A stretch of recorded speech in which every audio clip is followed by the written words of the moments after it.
Hey everybody, it's the Food Dude, and today I'm going to be making a personal favorite. I'm going to show you how to make my skillet nacho dip.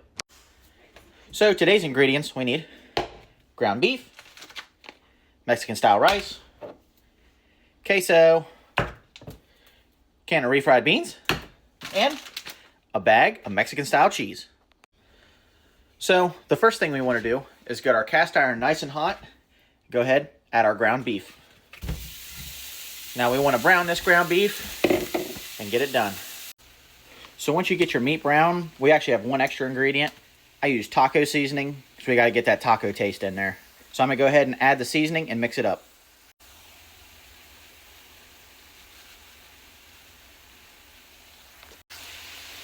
All right, now that we got our seasoning all stirred in, we need to add our refried beans. Now you want to get this mashed in there, and we want to get it stirred in with all of our burger. So now that we got our refried beans all mixed in, I'm going to go ahead and add the rice. I get the bagged rice that you can microwave for a few seconds. I like the Spanish style, but you can use really whatever rice that you want. Since I'm making the nacho dip, I like to go with a little bit more of a Spanish style. So now that we got our rice mixed in, it's time to add our queso. I use a whole jar, and you can use whatever kind of queso you want. I prefer the salsa con queso. Just has a little bit more of a kick for me.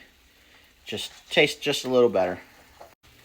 Now you want to go ahead and stir in your queso because you want this nice and creamy and cheesy and absolutely delicious. So now that we got that all mixed in, we got it all smoothed out, we want to actually top it with the Mexican cheese.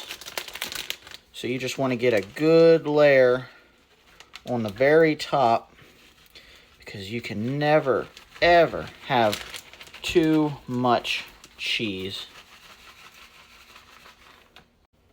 All right, and now that we got it completely topped with cheese, we're going to go ahead and pop this in the oven for about 10 minutes at around 400 degrees, or until the cheese is completely melted. I'll show you what it looks like when it comes out. So here it is, ladies and gentlemen. I actually pulled it at 6 minutes instead of 10, but if you want a more crispy topping on that cheese, then you can leave it in for just a little bit longer.